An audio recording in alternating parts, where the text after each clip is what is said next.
ডানকুনি পৌরসভার 18 নম্বর ওয়ার্ডের কালীপুর যে পূর্বাশা রয়েছে, সেই পূর্বাশায় নতুন পূর্বাশায় দেখতে পাচ্ছি কিছুদিন আগেই তাদের রাস্তা এবং রাস্তার পাশে যে ড্রেন এবং স্ল্যাবের কাজ করা হয়েছে।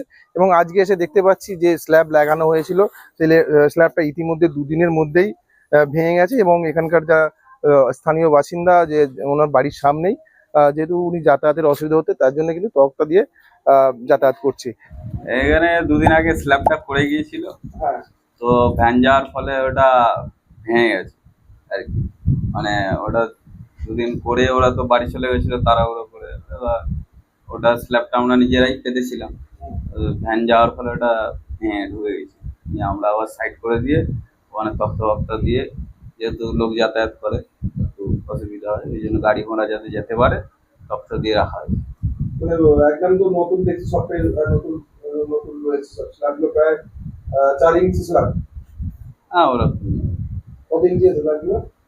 মোটামুটি 4 ইঞ্চি কি 5 ইঞ্চি হবে। আচ্ছা, এত মোটা স্ল্যাব ভ্যান যেতে ভেঙে গেছে। হ্যাঁ, তখন কি চাইছো, যে এই স্ল্যাবটা কি চাইছো? নতুন ওরা করেছে, ওরা বললো যে আমরা নতুন একটা দিয়ে দেবো, যারা কাজ করছে রাস্তায় বললো নতুন একটা বানিয়ে দেবো। কোনো কারণে হয়তো নরম ছিল বা কি কারণ নতুন জানি না। সিমেন্ট বালি না, তা বলতে পারবো না, ওটা ওটা কি করবো, ওরা যারা কাজ করে তারাই। জায়গাটা কোথায়? কালীপুর উত্তর পূর্বাশা। সৌমেন দাস। কিছুদিন আগে সোশ্যাল মিডিয়ায় যেটা দেখা গিয়েছিল, যে বিজেপি প্রার্থী দেবাশিস মুখার্জি যেটা জানিয়েছিলেন, যে এই যে ড্রেন হচ্ছে, এই যে স্ল্যাব হচ্ছে, এইগুলো কিন্তু সবটাই কিন্তু একদম নিম্নমানের যে মেটেরিয়াল, সেইগুলো দিয়েই কিন্তু এই স্ল্যাব হচ্ছে। এটা নিয়েই সোশ্যাল মিডিয়ায় দেবাশিস মুখার্জি যেটা জানিয়েছিলেন। কিন্তু পাল্টা তৃণমূলের যে কাউন্সিলর রয়েছে সূর্যদেব, তিনিও বলেছিলেন না, এরকম কোনো কিছুই না, কিন্তু সব জিনিসটাই কিন্তু ভালো দিয়ে তৈরি হয়েছে। কিন্তু সেই বিষয় কিন্তু আজকে আমরা যেটা দেখতে পেলাম, কালীপুরে যে 18 নম্বর ওয়ার্ডের যে নতুন পূর্বাশা, সেই নতুন পূর্বাশায় এসে দেখলাম পুরো ড্রেনের যে উপরে যে স্ল্যাব, প্রায় 4 ইঞ্চি মাপের যে স্ল্যাব রড দিয়ে রয়েছে, সেটা কিন্তু ইতিমধ্যে ভেঙে গেছে। মানে নিম্নমানের যে মেটেরিয়ালস রয়েছে, সেই দিয়েই কিন্তু এটা তৈরি হয়েছে, এমনটাই বোঝা যাচ্ছে। যেমন চণ্ডীতলা বিধানসভা ভারতীয় জনতা পার্টির প্রার্থী দেবাশিস দাকে নিয়ে ওই পূর্বাশায় গিয়েছিলাম প্রচারের উদ্দেশ্যে। তো সেখানে প্রচারের উদ্দেশ্যে গিয়ে দেখা গিয়েছিল যে অবস্থা, তাতে দেবাশিস দা একটা ভিডিও বানিয়েছিল। এবার সেই ভিডিওটা ফেসবুকে পোস্ট আমি করেছিলাম এবং বিভিন্ন জায়গায় শেয়ার হয়েছে, মানুষ দেখেছে। সেখানে এই কদিন আগের কথা বলছি।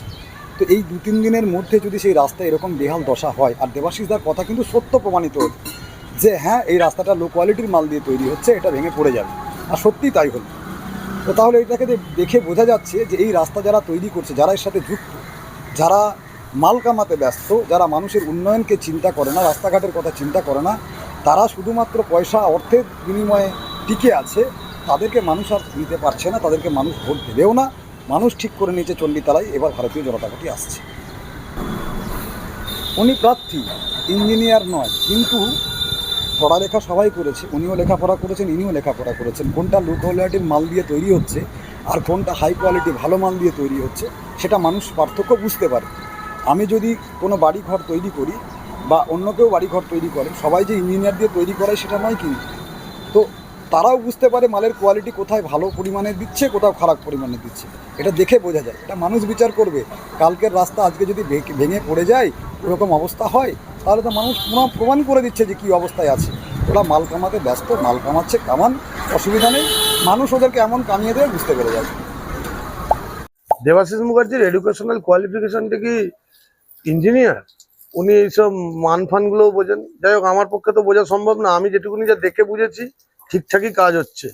দেবাশিস মুখার্জি ইঞ্জিনিয়ার সাজছে, ফিল্ম স্টার সাজছে, কত নাটকও করবে, নাম্বার 1। নাম্বার 2, একটা স্ল্যাব ভেঙে গেলে একটা ওয়ার্ডের, একটা বুথের, একটা পাড়ায় একটা স্ল্যাব ভেঙে গেছে, একটা বিজেপির মানে কি বলে বিধানসভার একজন পদপ্রার্থী সেটা নিয়ে বক্তব্য রাখছে। এত নিম্নমানের রাজনীতি ওনাকে বলুন একটু উচ্চমানের রাজনীতি করতে। অবশ্য স্বাভাবিক, পৌরসভা ভোটে উনি হেরেছেন, তাহলে তো তার এই একটা স্ল্যাব নিয়েই বলাটা স্বাভাবিক।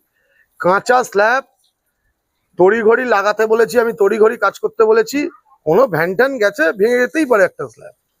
তাতে নিয়ে সেটা নিয়ে দেবাশিস মুখার্জিকে বাইট দিতে হবে? এমন করছেন উনি সব জায়গায়, আমার বিরুদ্ধে সব জায়গায় বলছেন। এই কালীপুরে বলে গেছেন, মনে হচ্ছে যেন আমি ওনার এগেনস্ট প্রার্থী। ওনাকে বলবেন এই ভোটে হেরে যাওয়ার পর ঘরে না যেতে।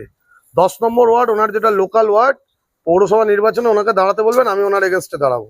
উনি বিজেপির সিম্বলে দাঁড়াবেন, আমি আমার দিদির সিম্বল নিয়ে দাঁড়াবো। ওনাকে ওখানেও 700 ভোটে হারাবো। এবং দেখতে পাচ্ছেন যে এই স্ল্যাবের ড্রেনের উপর থেকে তুলে কিন্তু পাশে রেখে দেওয়া হয়েছে, কারণ মানুষের যাতায়াতের অসুবিধা, সেক্ষেত্রে ড্রেনের উপরে তক্তা দিয়েই তারা কিন্তু যাতায়াত করছে। এই বিষয়ে কি বলবেন অবশ্যই কমেন্ট করবেন কমেন্ট বক্সে। এই ধরনের খবর পেতে নজর রাখবেন ডিএনএন বাংলায়। ডিএনএন বাংলা, সবার মনে সবার ফোনে।